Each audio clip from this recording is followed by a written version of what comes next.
Shalom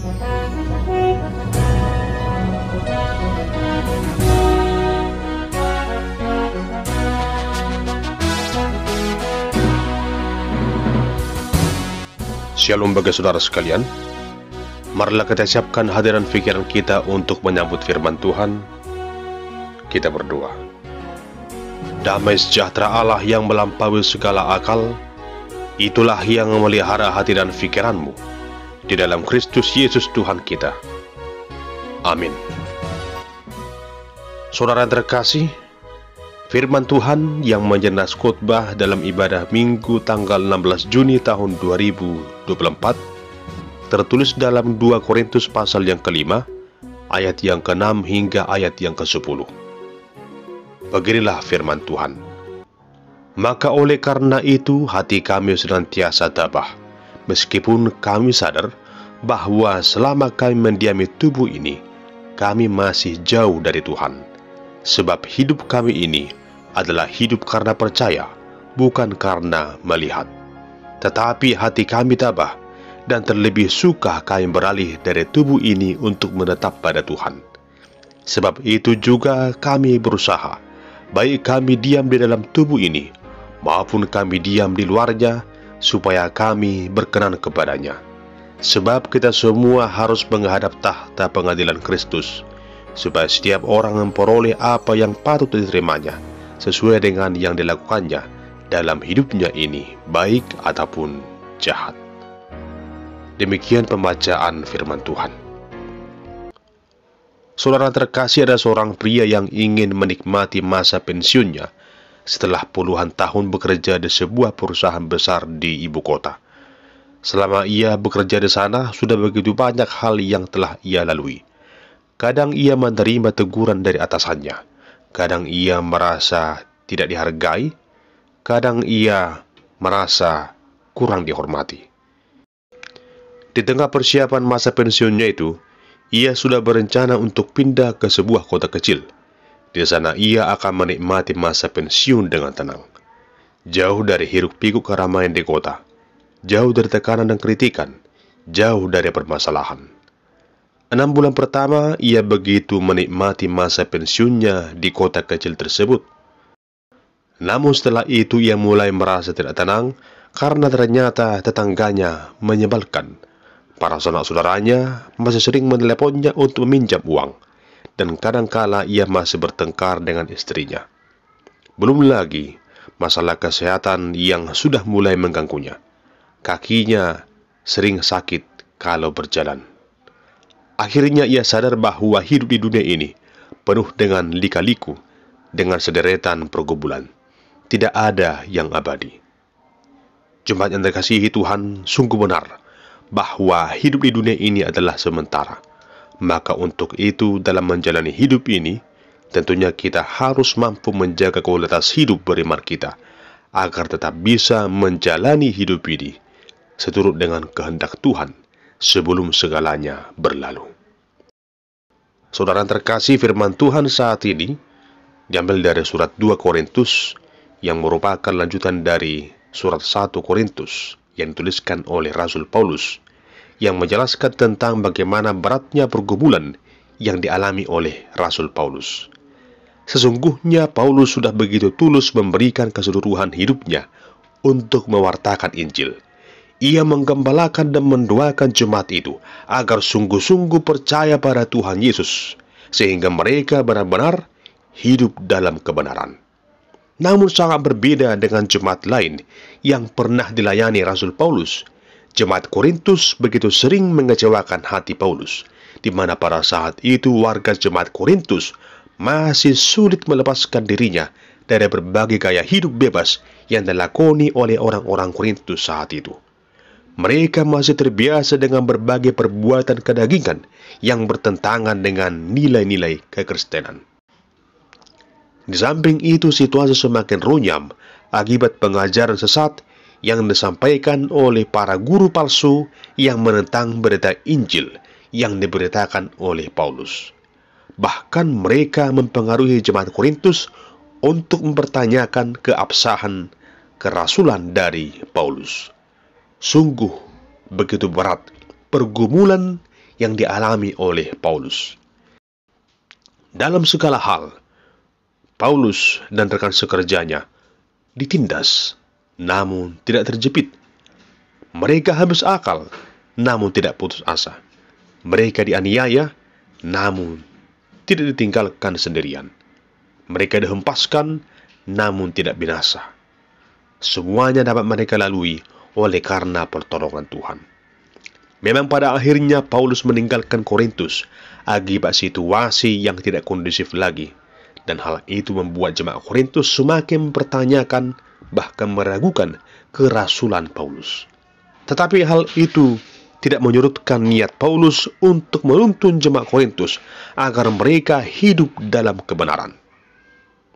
Jemaat yang dikasihi Tuhan, melanjutkan apa yang disampaikan Paulus di pasal yang keempat, maka pada pasal yang kelima ini, Rasul Paulus memberikan pengajaran akan kefanaan hidup di dunia yang sementara ini. Paulus mengibaratkan kehidupan di dunia ini seperti kemah yang hanya ditempati sementara. Akan tiba saatnya kemah itu akan dibongkar, dan selanjutnya kita akan menempati kemah abadi di surga yang telah Tuhan sediakan bagi orang percaya. Selama kita tinggal di tengah dunia ini, di kemah yang sementara ini, maka hidup kita ini masih penuh dengan keluhan akibat penderitaan yang datang silih berganti.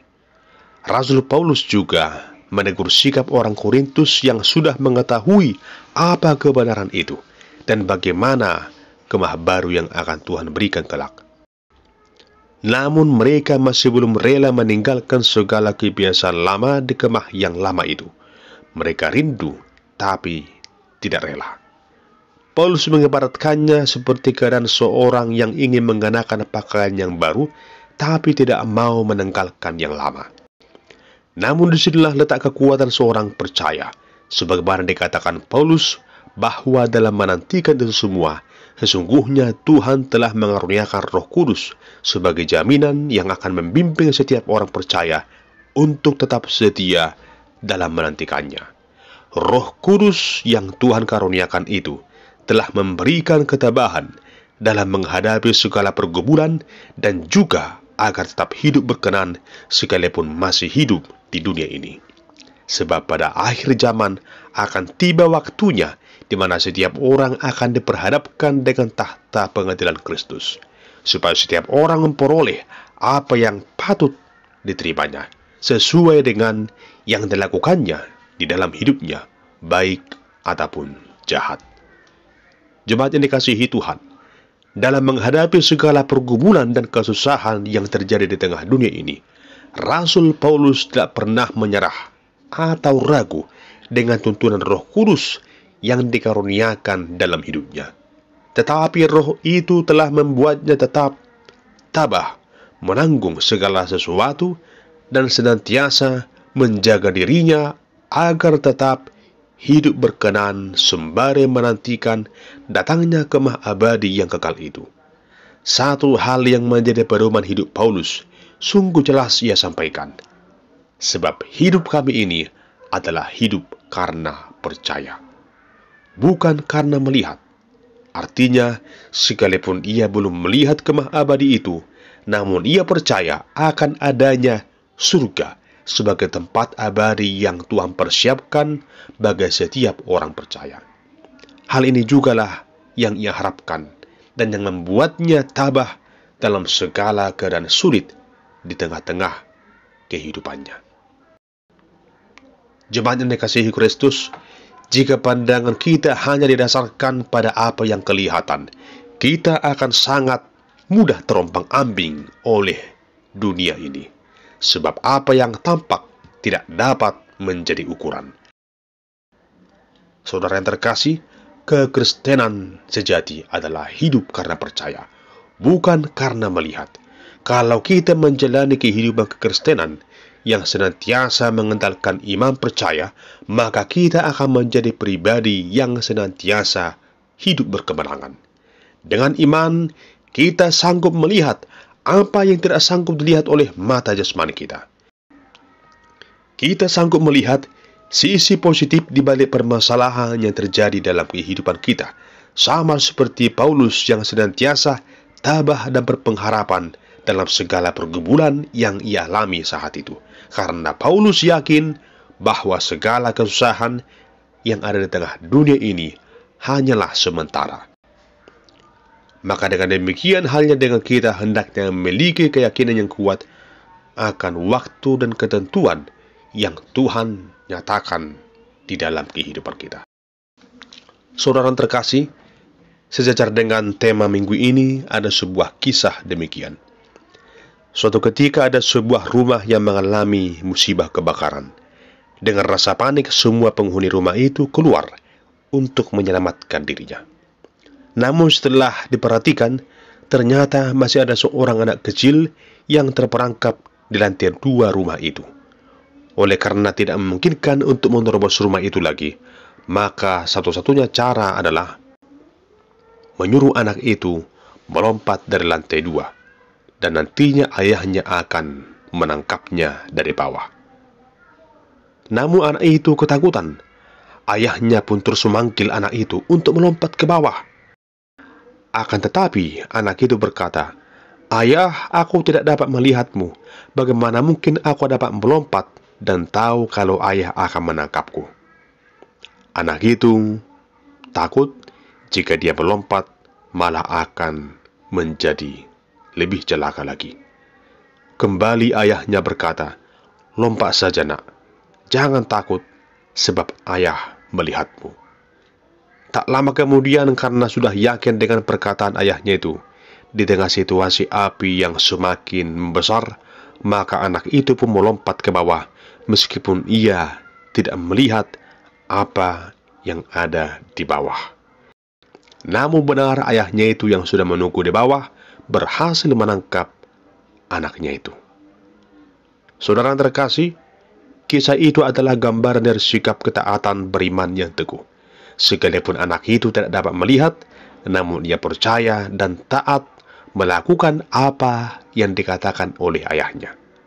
Hal ini sejajar dengan apa yang dikatakan Tuhan Yesus dalam Yohanes 20 ayat 29. Berbahagialah mereka yang tidak melihat namun percaya. Dan juga apa yang dikatakan dalam Ibrani 11 ayat yang pertama. Iman adalah dasar dari segala sesuatu yang kita harapkan dan bukti dari segala sesuatu yang tidak kita lihat. Saudara terkasih, mungkin saudara mengingat kisah seorang anak kecil yang bernama Gracia Epifania. Ia dilahirkan dalam kondisi di mana matanya ditutupi selaput putih sehingga ia tidak bisa melihat.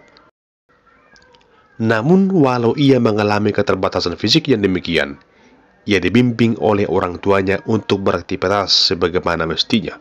Bahkan sejak kecil, ia sudah dibawa untuk mendampingi orang tuanya di tengah-tengah pelayanan di gereja. Karena memang Gracia memiliki suara yang merdu. Selain itu, ia juga mampu bermain piano dengan baik. Apa yang dirasakan oleh Gracia tertuang dalam sebuah lagu yang ia nyanyikan dengan judul Walau Ku Tak Dapat Melihat. Salah satu penggalan dalam syair itu dikatakan demikian, "Walau ku tak dapat melihat semua rencanamu Tuhan, namun hatiku tetap memandang padamu, kau tuntun langkahku." Saudara terkasih, lagu itu menggambarkan situasi hidupnya yang senantiasa percaya kepada Tuhan. Walau ia tidak dapat melihat, namun ia percaya bahwa Tuhan telah menentukan segala yang terbaik baginya. Tuhan pasti selalu menuntun langkah hidupnya. Itulah yang ia yakini. Walau tak dapat melihat, namun ia yakin akan kuasa Tuhan yang selalu memelihara hidupnya. Saudara terkasih, mungkin saat ini saudara sedang mengalami situasi yang penuh dengan pergumulan. Namun jangan pernah menyerah. Marilah melihat semua itu sebagai sebuah kesebentaraan yang kelak akan berakhir dan akan diganti dengan situasi yang penuh dengan sukacita. Oleh karena itu, jemaat dikasihi Tuhan, Jadilah seperti Rasul Paulus yang tetap tabah dan setia. Yakin dan percayalah bahwa segala hal yang terbaik telah Tuhan siapkan dalam kehidupan orang yang percaya kepadanya. Sekalipun kemah yang sementara ini akan dibongkar, namun yakinlah kemah yang abadi telah Tuhan siapkan untuk menjadi tempat di mana kita juga akan tinggal di sana nantinya. Karena itu, tetap bersemangat di dalam Tuhan, jangan pernah ragu dan jangan pernah khawatir. Mari yakini seperti yang Paulus katakan, sebab hidup kami ini adalah hidup karena percaya, bukan karena melihat. Amin, kita berdoa. Ya Tuhan Allah Bapa kami yang Maha Kuasa, kami sungguh bersyukur atas anugerah yang Kau berikan dalam hidup kami. Engkau yang telah mengaruniakan iman dalam kehidupan kami selaku umat-Mu yang telah ditebus Kristus dari dosa dan maut itu. Kiranya Tuhan, dengan penuh kesetiaan, kami selalu beriman dan teguh, berpengharapan hanya kepada-Mu saja. Sekalipun kami tidak melihat, namun kami percaya dengan iman, karena itulah landasan hidup kami. Hidup karena percaya, bukan karena melihat. Amin.